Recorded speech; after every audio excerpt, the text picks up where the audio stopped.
porque como muchas personas habrán escuchado, hacer una donación en la actualidad sale muy caro. Ahora en la actualidad existe la posibilidad de aplicar una serie de reducciones cuando se cumplen una serie de requisitos. ¿Y hay alguna comunidad donde no se paga? ¿Y qué hacéis, no? Porque sé que hay alguna otra forma de cuando se superan estos 60.000 euros, ¿no? Algunos clientes hacen un préstamo personal entre particulares, pero esto hay que verificarlo, ¿no? Hay que llevarlo a la Generalitat en Cataluña. ¿Cómo funciona? ¿Se puede hacer? ¿Es legal hacerlo? Bienvenidos una vez más al canal de Openteca. Estamos aquí con Xavi Gómez y hoy tenemos unos invitados especiales. Son David Sola y Carla Varo del despacho de abogados Sola y Varo. Además, pues Carla es amiga mía hace ya unos años y bueno, vamos a hablar, ¿no?, de temas legales relacionados con la hipoteca, ¿no? En este caso, de la donación de padres a hijos, que es bastante recurrente, de la fiscalidad o la desgravación de las hipotecas en la renta y, por último, de lo que se llama disolución de condominio, que después explicaremos exactamente qué es, ¿no? Bueno, pues bienvenidos y si queréis empezamos con el primer tema, ¿no? Oye, ¿cómo funciona la donación de padres a hijos? ¿Hay que pagar impuestos? ¿Se puede hacer?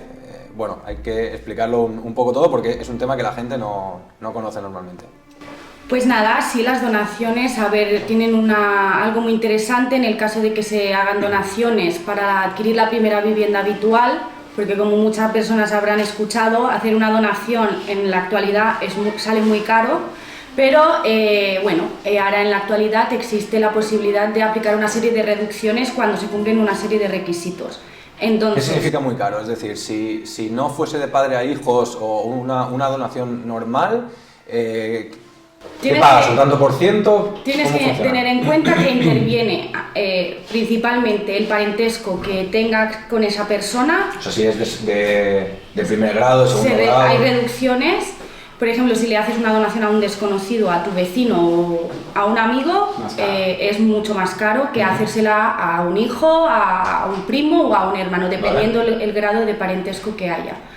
¿Vale? Y básicamente es eso, se aplica sobre el importe donado un porcentaje del 5 o 7, dependiendo también el importe donado.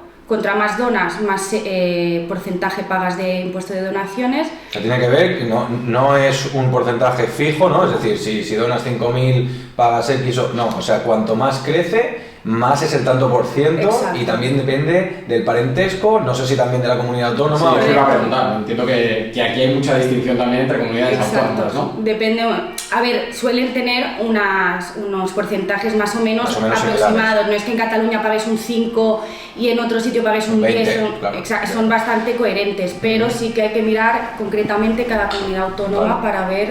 Vale. ¿Y hay alguna comunidad donde no se paga? Pues seguro que no. Sí, seguro que no. Sí. Bueno, lo que hay en muchas comunidades es que está muy bonificado o especialmente bonificado de padres a hijos. Vale. Por ejemplo, pero ahora, aunque no sea para la vivienda habitual. Claro, aunque no sea para la vivienda habitual. Vale. Exacto. Pero estamos hablando de una donación normal, ¿no? Y ahora, le dejo a mi hijo 20.000 euros para comprarse un coche. Para lo que sea. Pero cambia, ¿no? Que es lo que queríamos comentar, cuando es una donación para comprar una primera vivienda, ¿no? Para la entrada de una primera vivienda. Pues un padre que le deja 20.000 euros a su hijo para que se compre un piso, ¿no? Exacto. Vale, pues... ¿Cómo funciona? En ese caso está especialmente bonificado, entonces lo que contempla la normativa fiscal es que se descuenta de la cantidad que se ha donado, siempre cuando se reúnan unos requisitos, se descuenta un porcentaje que por lo general es entre el 90 y el 99%. Por ejemplo, en Cataluña es el 95% del valor que se haya donado, limitándolo en este caso a 60.000 euros, ¿vale? Limitando la reducción que se pueda aplicar sobre el importe donado. Si excede de 60.000 euros esa reducción, entonces se limita a 60.000.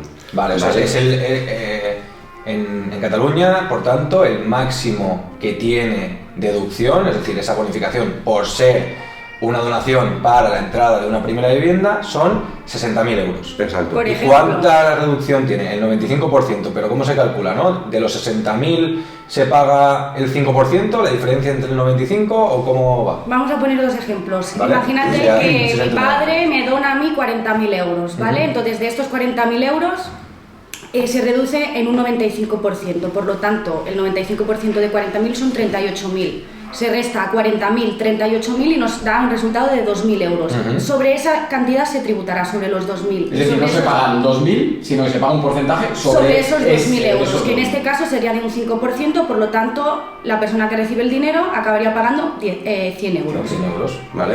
Ahora, si por ejemplo se dona más dinero de ese límite, de 60.000, pues vamos a poner por ejemplo 70.000 euros, entonces el resultado de multiplicar el 95% sobre 70.000 excede de esos 60.000 euros, Vale. que nos dice en este caso la Agencia Tributaria de Cataluña que tenemos como máximo. Entonces solo nos vamos a descontar 60.000 euros como bonificación, entonces vamos a tributar a razón de 10.000 restantes, ¿vale? Es decir, tenemos en cuenta 70.000 iniciales, aplicamos la reducción del 95%, como excede 60.000, que en concreto son 66.500 si no me equivoco, pues solo nos limitamos a 60.000 y entonces nos queda 10.000 euros. Entonces sobre estos 10.000 euros aplicamos el 5%. Y esto entiendo que cada comunidad autónoma debe tener sus límites, sus Exacto. porcentajes, Varios debe tener... ejemplos sí. para explicar un poquito. Por ejemplo, en Andalucía y Madrid hay en vez de un 95 se aplicaría una reducción del hasta el 99%.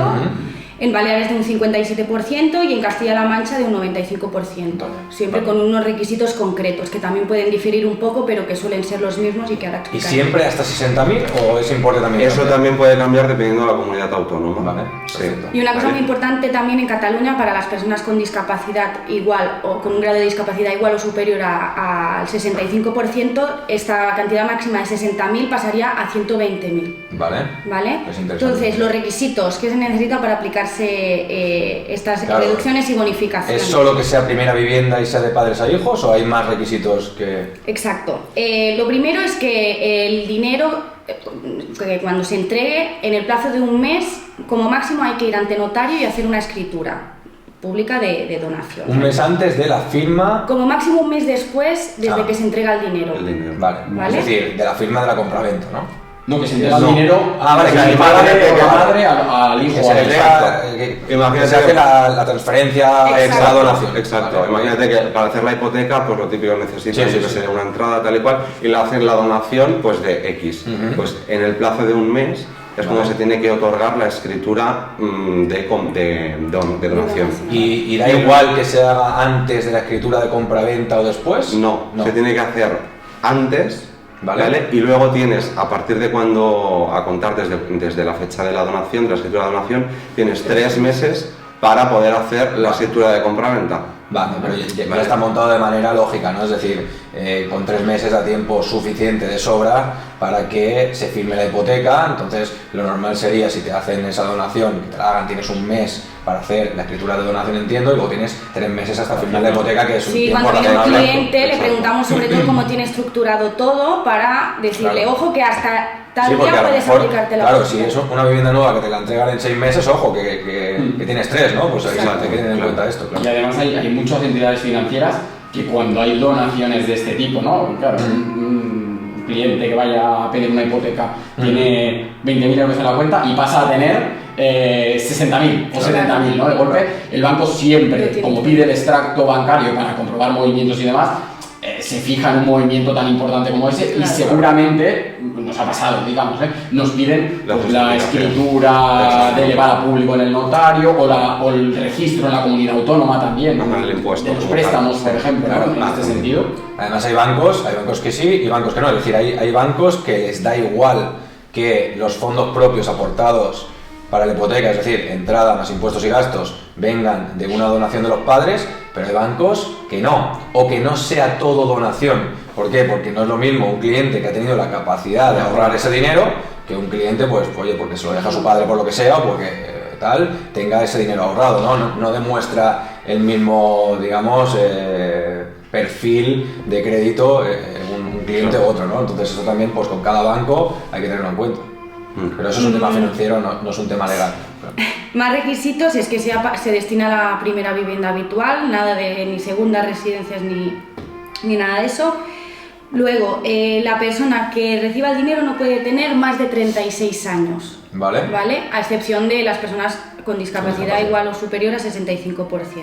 Si tienes 37, ya no entras en estos requisitos. ¿En Cataluña o también cambia la edad? Cambiará También en cambia. Otras comunidades. Todo cambia, vale. Pero suele ser sobre Por esa reglas edad. generales, Por reglas hace generales. poco eran 32, pero... Está pensado para O sea, jóvenes, ¿no? sí, Para sí, jóvenes que sí. acceden a su Exacto. primera vivienda y que los padres les ayudan para que puedan adquirir la vivienda. Sí, sí. Luego, la renta de esa persona que recibe el dinero en el año anterior, esa renta, la suma de su base general y su base de ahorro, restándole los mínimos personales y familiares, no puede ser superior a 36.000 euros. Vale, Es esto decir, es una casilla de la renta, entiendo, donde tú vas a ir a verlo, ¿no? Vas imponible, mínimo personal, y se resta eso, ¿no? Sí. Por norma pues, general, claro, si en bruto esa persona cobra más de 36.000 euros Más o menos, en bruto, ¿no? pues entonces ya se tiene que mirar al detalle. Pero si en bruto Sí, cobra no, inferior a 36.000 euros, está dentro de la previsión. En esos casos entiendo que la donación evidentemente se puede hacer sin problema, pero no tienes bonificación. Exacto, Digamos, exacto. ahí tienes que tributar por el porcentaje que te toque de todo el importe que recibes. Efectivamente. Vale. O sea, obviamos la parte de la bonificación del 95% que comentamos al inicio y pues tributa, se puede hacer la donación perfectamente igual, pero tributará pues sin tener en cuenta esa bonificación. Correcto, perfecto. ¿Y qué hacéis, no? Porque sé que hay alguna otra forma de cuando se superan estos 60.000 euros, ¿no? Algunos clientes hacen un préstamo personal entre particulares, pero esto hay que verificarlo, ¿no? Hay que llevarlo a la Generalitat en Cataluña. Bueno, ¿cómo funciona? ¿Se puede hacer? ¿Es legal hacerlo, no? Porque hay gente que tiene dudas sobre esto y hay opiniones y comentarios de todo tipo sobre los préstamos personales entre particulares, que muchas veces se hacen además a interés cero porque es pues de un padre o un hijo o de un familiar quizá, ¿no? Sí. Esto como- En este caso el préstamo se puede hacer por la cuantía que se quiera, no hay límite ni ningún tipo de condicionante. Lo único es que, bueno, sí que hay un condicionante, es que no tiene que tener intereses ese préstamo, pero es un préstamo sin intereses entre familiares o particulares. Aquí tampoco entra en juego el parentesco, porque se puede hacer entre particulares independientemente de cualquier persona, como si te lo hago yo a ti. Exacto, ¿vale? La única condición es que no haya intereses y se tiene que establecer una devolución. Nuevamente lo que nosotros, por ejemplo, hacemos cuando tenemos que redactar un contrato, con el procedimiento se redacta un contrato privado, te lo hacen en el abogado mismo. de préstamo entre familiares o particulares y se establece pues de manera orientativa pues un periodo de devolución, ¿vale? Pues a 30 años y a razón de lo que sea, 300 euros al mes, 200 euros al mes, lo que sea. Y el objetivo de hacer este préstamo, que no lo hemos dicho, es el de no pagar impuesto de donación sin bonificación, porque un préstamo entre particulares no tributa, ¿verdad? Correcto. Exacto. Se tiene que declarar, eso sí, hay que presentar el impuesto, pero con cuota cero. Es decir, Está no exento. pagas y está exento. No afecta en tu renta. ¿Vale? No. Vale. No. Lo único que se debe tener en cuenta es eso, que se tiene que devolver y lo que sí que hay mucha libertad de amortización, es decir, aunque se pacte en el contrato pues que se va a devolver en 30 años a una cuota, me invento, de 300 euros mensuales, hay total libertad de amortización. Entonces, ¿Quién va a controlar que se devuelva? Esa era una pregunta interesante, ¿no? Porque muchos la clientes me gente piensa dicen, eso. oye, y si yo dentro de 30 años, pues mi padre, mi madre que me ha prestado dinero ya no está aquí, O no se lo devuelvo porque no puedo. ¿qué pasa en ese caso? Claro. ¿Quién A ver. controla esto y qué consecuencia tendría si es que alguien lo controla? En el propio contrato ya se pone normalmente que en caso de incumplimiento del pago de estas cuotas se podrá acudir a los tribunales a reclamar ese préstamo, obviamente, según lo estipulado en el contrato. Sí. Pero si es el que... Imaginemos un caso práctico, por hacerlo claro. Oye, mira, mi tío o una persona de confianza de la familia pero que no tiene parentesco tiene dinero de sobra y me va a dejar 40.000 euros para comprar un piso o para lo que sea, ¿no? Entonces hacemos un préstamo personal porque no queremos pagar esos impuestos de donaciones y se estipula en el contrato que se devolverá al final de los 30 años. Esto se puede hacer, ¿no? Porque la amortización no tiene que ser una amortización típica con el canon francés normal en que cada mes vas pagando, ¿no? y llegan los 30 años y el que ha dejado el préstamo, ¿no? Este amigo que te ha dejado el préstamo te dice que no hace falta que se lo pagues, porque tiene dinero de sobra, ¿no? ¿Esto se puede hacer? O sea, ¿alguien lo va a controlar? ¿Qué pasa si no lo haces? ¿Se puede llegar a ese acuerdo? Se puede llegar la agencia tributaria lo puede llegar a controlar, ¿vale? En el sentido de que si detecta que ese préstamo sin intereses no se ha devuelto efectivamente, y por tanto es una donación Y por tanto encubierta es una para no donación, pagar impuestos, exacto. puedes tener problemas. Puedes tener si la agencia tributaria viene y te dice, oye, demuéstrame que tú has ido pagando esto, Exacto. Y entiendo que si no, pues te dirán, oye, pues págame. Siempre decimos que se haga la típica transferencia cada mes Mensual o de la o nueva anual. para que si viene Para a la poder agencia justificar tributaria. que sea- Claro, porque a que ti te sea. entran 90.000 euros en tu cuenta, ¿a son de qué? La agencia tributaria mira, oye, ¿esta persona ha pagado el impuesto de donaciones? No, a lo mejor entonces es un préstamo sin interés entre familiares. Y entonces ahí es cuando... Vamos a investigar a ver qué está pasando. Lo importante, por tanto, es cumplir el contrato. Sí, sí. Digo que Sí. para eso se hace el contrato, ¿no? Para no hacer una donación en este caso, y al final aquí es un tema de decisión. Si es un préstamo, hazlo como préstamo, y si es una donación, pues Claro. hazlo como donación y tributa pues, Sí, lo que tengas que tributar. está claro que si es de padres a hijos, lo más óptimo es hacerlo como donación por esa bonificación que hemos comentado antes. Tampoco hay tanta gente, no hay tantos padres con más de 60.000 euros para dejarle a sus hijos, ¿no? O sea, al final, Luego casi es- todo el mundo entra ahí. Claro. Es Sí, importante, ¿qué pasa? a lo mejor una herencia, ¿no? Si el padre cobra una herencia, y Exacto. sí, puede ser. Claro. También se puede hacer la donación, es aplicable también a nietos, es decir, Ah, vale. son no Los solo abuelos. padres, Vale, sino vale. que puede ser pues que te, Ah, es importante que esto. te donen en este caso el dinero pues tu Vale. abuelo, tu abuela o Vale. O sea que- Y un tío es... tío no, No, son ya es hacia descendientes. arriba, ¿eh? Exacto. Vale. Sí. Perfecto.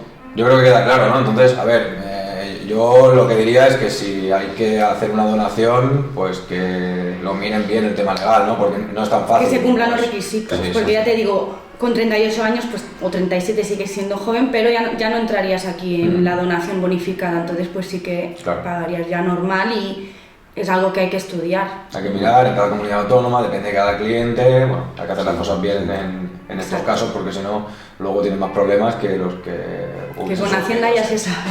Sí. Ok. Ok, yo creo que otro tema que íbamos a comentar es la desgravación de la hipoteca, ¿no? La fiscalidad. Oye, ¿la hipoteca desgrava, sí o no?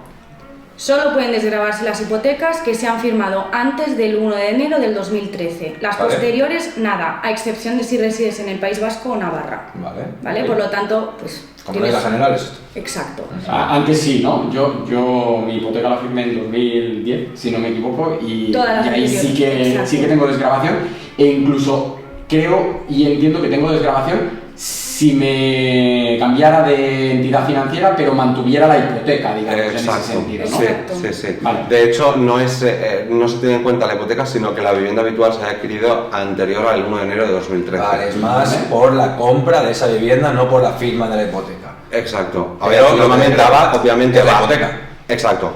Va Sí, a la vez, ¿no? va a la Pero vez. si, como comentaba él, por ejemplo, si luego se hace una innovación o una subrogación de esa hipoteca Vale. de una vivienda que se ha comprado en 2013, Vale. el requisito se mantiene, entonces lo Vale. puedes continuar desgrabando. Vale. Ok, pero has dicho una donación o subrogación. Lo que nosotros... Innovación. Innovación es Eso, una innovación o subrogación, perdón. Hay bancos que lo que hacen ahora, porque nosotros hacemos mucho cambio de hipoteca ahora mismo, ¿no? Gente que tiene, por ejemplo, hipoteca a tipo variable, ha subido el Euribor mucho y se la cambiamos a fijo o a mixto. Y lo que hacen es, en vez de hacer una subrogación, hacen Una hipoteca nueva. una hipoteca nueva. Sí, que de hecho Cancelan vamos igual. la hipoteca antigua. ¿Por qué? Porque si haces una subrogación tienes que hacerlo entre bancos. ¿Qué pasa? Que entonces a veces el banco que tiene la hipoteca actualmente hace una contraoferta y Iguala para quedarse. iguala y tal, ¿no? Entonces, ¿qué hacen? Pues hacen una hipoteca nueva que cancela la antigua. Exacto. En ese caso, seguiría desgravando porque es una Solo el hipoteca nueva. importe de la hipoteca inicial, es decir, Si se amplía, Si se amplía, la parte que se amplía, ¿no? Exacto. Y se amplía por ejemplo, te quedan 100.000 euros de hipoteca, ¿vale? Y tú te vas a otro banco y pide 150. y pides 150. Solo se continuaría desgravando los 100.000 Vale. que tenías. Los 50.000 euros restantes ya no Vale, entrarían en este Por caso. tanto, ahí había una pregunta que yo también quería hacer, que también es interesante. Decíamos, has comprado la vivienda en 2010. has acabado de pagar. Si tienes la suerte, en 13 años has acabado de pagar la hipoteca, si tienes suerte, y quiero volver a hipotecar esa vivienda, por lo que sea, ¿no? Ostras, necesito liquidez, o necesito necesito hacer una reforma. Entiendo que ahí lo que hablamos, al haber amortizado la hipoteca, al haberla cancelado, no te vas a poder desgravar el hecho de volver a pedir dinero, ¿no? Un poco el ejemplo que decíamos antes. Requisitos, que no hemos hablado de los requisitos para podérsela desgravar. Aparte de que sea anterior al 1 de enero del 2013, la vivienda, o sea, la hipoteca tiene que ser sobre la vivienda habitual, esto es, que se haya residido durante 3 años de forma continuada o 12 meses desde la fecha de compra, ¿vale? Y que esta deducción, o sea, esta desgravación ya te la hayas aplicado anteriormente, es decir, en 2012 o antes. Si no no lo has hecho nunca, entonces no podrías. Y aquí el tema de la desgravación me parece que había un límite, ¿no? Que se sitúa en los 9.000 Aquí lo que euros, se hace básicamente es que te puedes desgravar un máximo de 15% del importe que tú has pagado al año por la hipoteca, más unos gastos que ahora diremos, ¿vale? Entonces, ese importe máximo que sobre los que te puedes desgravar el 15% son 9.040 euros, ¿vale? Más no. Por lo tanto, si tú has pagado un total de 8.000 euros al año por la hipoteca, podrás desgravarte 1.200, que es el 15% de 8.000.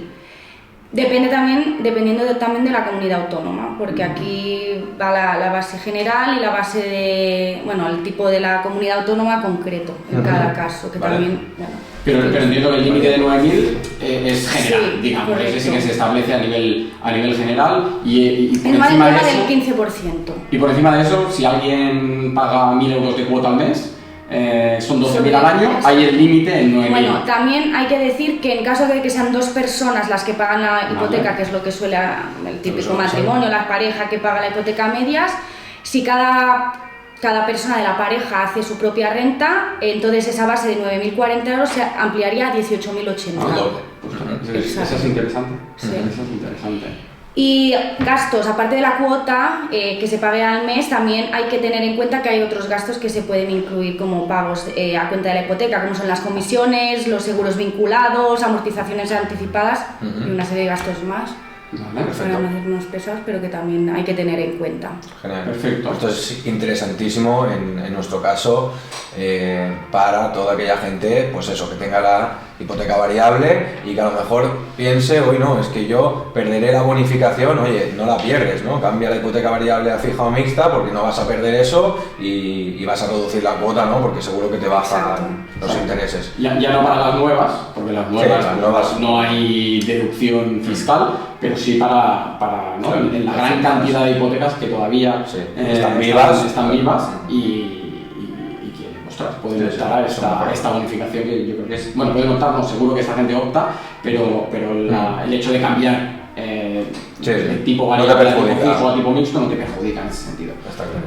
Perfecto. Genial, pues esto está clarísimo. Y el último tema, que también es bastante recurrente, no sé si por la sociedad en la que vivimos, ¿no? Hacéis bastantes casos de estos, es la disolución de condominio, ¿no? ¿Qué significa una disolución de condominio? Disolver ¿En qué el condominio casos? básicamente es que cuando 2 personas o más son copropietarias de una vivienda, el típico caso, una pareja, tienen una vivienda a mitades con una hipoteca a mitades, entonces se divorcian o se separan y ¿qué hacemos con esa vivienda? Pues aparte de venderla a un tercero, hay la opción de que uno de los 2 integrantes de la pareja se quede esa vivienda, comprándole la otra parte al otro. Es decir, la disolución de condominio significa que una pareja, ¿no? 2 personas, una de ellas le compra el 50% restante a la otra. O el porcentaje que tenga. Hay gente que tiene un 60 y un 40, pues así. No es habitual, pero... Y entiendo que ahí eso va ligado, digamos, luego con la hipoteca, porque en la mayoría de casos, ¿no? Estas viviendas tienen hipoteca y hay que gestionar también el riesgo, que a veces es complicado, porque a un banco no le gusta tener 2 titulares en una hipoteca. Es muy importante, porque la gente se piensa, viene al despacho, quiero hacer una disolución de condominio, ya lo tenemos todo pactado, el valor es este y hemos pactado esto, sí, pero el banco te va a dejar salir de la hipoteca o te va a dejar cambiar las condiciones. Porque vosotros, o sea, lo que lleváis ahí es el tema legal, el tema de la compraventa, ¿no? De esa compra del 50%. Bueno, realmente no es una compraventa, sino que, o sea, es un término distinto, es una extinción de condominio. Vale. Y realmente, por ejemplo, la adquisición de la parte... Exacto, es una compensación realmente, porque estrictamente es una especificación de derechos y no una compraventa como tal, con lo cual no hay un precio, sino que hay una compensación. Es decir, dos personas son copropietarias del mismo bien, deciden cesar el proindiviso, es decir, oye, no quiero mantener la propiedad contigo, por el motivo que sea, entonces nuestro ordenamiento jurídico nos permite cesar ese proindiviso. Siempre que quieran las dos partes, las dos partes tienen que estar... Se puede, sí. Si no están de acuerdo, la cosa ya se judicializa y entonces decide un juez. Vale. Pero en principio nuestro ordenamiento jurídico permite de mutuo acuerdo cesar el condominio, ¿vale? O el proindiviso, y pues si la otra parte no quiere, entonces ya nos vamos a los tribunales. Porque nadie puede obligar a nadie a mantener la copropiedad con otra persona. Y en ese caso, en caso de que haya acuerdo, entiendo que ambas partes acuerdan el precio y demás. El precio dentro del valor del mercado, que no sea excesivamente baja, etc. Pero hay ¿Cómo lo acuerdan? ¿Se suele hacer una tasación previa? ¿Cómo funciona? A ver, mucha gente viene al despacho y dice, mira, yo tengo una hipoteca de 100.000 euros, nos queda una hipoteca de 100.000 euros, ¿ahora qué hacemos? Bueno, hay que mirar el valor de esa vivienda. Si puede estar en torno a esos 100.000 euros, lo que se suele hacer es que yo me quedo la hipoteca, a ti no te doy nada, simplemente asumo lo que tú asumes, 50.000 euros que tú asumirías. Claro, asumo la deuda. Claro. Pero si el valor de la vivienda fuese mucho más alto, imagínate... 200.000 y quedan 100.000 euros, pues el que se lo queda o se la quede, asume esos 100.000 euros y luego de los restantes 100.000 que sobrepasan de la hipoteca, entonces sí que le tendría que dar ahí, sobre el ejemplo de 200.000, pues 50.000 euros. Una compensación, digamos, por mitad del restante que no está en la hipoteca, claro. Sí. Y esto a nivel legal funciona así, pero luego está a nivel financiero, ¿no? Porque hemos llevado algún caso a medias y muy bien, aquí, pero si no encuentras un banco, o el mismo banco, el mismo banco es complicado, sí. Porque al final es un banco que tiene dos titulares, por tanto hay menos riesgo, porque si no paga uno paga el otro, tienen dos trabajos, ¿no? Pueden tener más ingresos. Oye, quitar a uno de los titulares empeora, ¿no? el riesgo para el banco. Por tanto, hacerlo con el mismo banco, quizá hay veces que sí que se puede, pero normalmente nosotros solemos recomendar que se mire claro, en otras plataformas, como puede ser OpenTeca, y que hagan, que miren diferentes opciones con otros bancos, porque pueden ser mucho más interesantes que el propio banco, que es lo que suele hacer. Normalmente, en la mayoría de casos hay que hacer una nueva hipoteca, que bueno... Sí. Porque solo una hipoteca para el que se queda la vivienda, ¿no? Y hacer un cambio de hipoteca, ya sea una subrogación, novación, pero lo más normal es hacer una nueva hipoteca que cancela la antigua ya solo con el nuevo titular. Obviamente, como con todas las hipotecas, el nuevo banco va a tener en cuenta todos los criterios de riesgo y todas las variables de siempre y va a decidir si le concede una hipoteca de ese importe a esa persona. ¿Y qué pasa si el banco dice que no? Si no hay ningún banco, claro, si no hay ningún banco que diga, oye, porque es una persona que ahora justo se ha quedado sin trabajo o no tiene ingresos suficientes o estabilidad, lo que sea, ¿no? ¿Qué pasa ahí? Entiendo que se establece un periodo transitorio hasta que haya capacidad. Hasta que se pueda. Aquí el problema está en que imagínate que no consigue financiación en ningún banco, ¿no? En ningún nuevo banco le queda la hipoteca y el banco actual donde tienen pues esas dos personas la hipoteca no quiere sacar, hablando en términos llanos, sacar al otro, ¿no?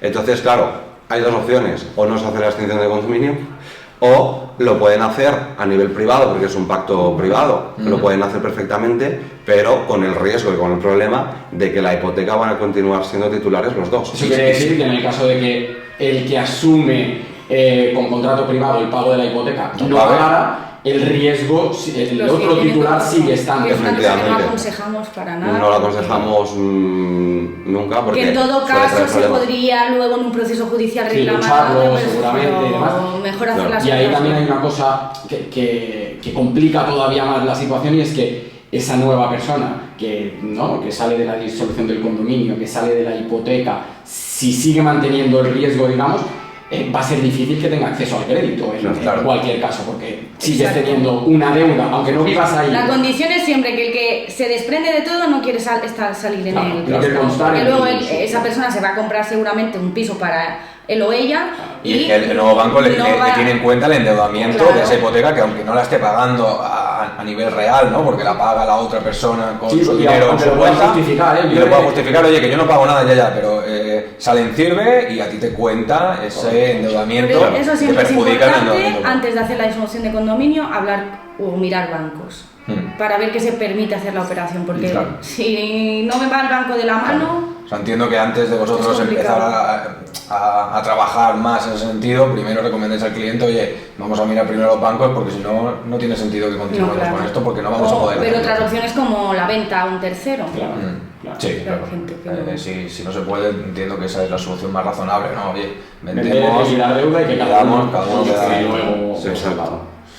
Genial, yo creo que estos temas son interesantes, ¿no? Incluso nosotros, pues que venimos del mundo financiero, es verdad que nos encontramos justo con estos temas mucho por el tema de las hipotecas, pero se nos escapan a veces, ¿no? Algún detalle y por eso pues trabajamos con vosotros, cuando hay algún caso así, os enviamos el cliente, así que bueno, nada, también decir, oye, si hay algún cliente que tiene este caso, ¿no? El tema de la disolución de condominio o va a hacer el préstamo o la donación, pues nada, dejaremos en el enlace del vídeo vuestro contacto. Estáis en Sabadell y trabajáis estos temas a nivel de la provincia de Barcelona, ¿no? Y también nacional, porque ya A nivel ves que- fiscal, a nivel nacional Claro, trabajáis. cada comunidad Vale, autónoma claro. tiene lo suyo Vale. y hay que Sí, entenderlo bien, pero nosotros, sí. Vale.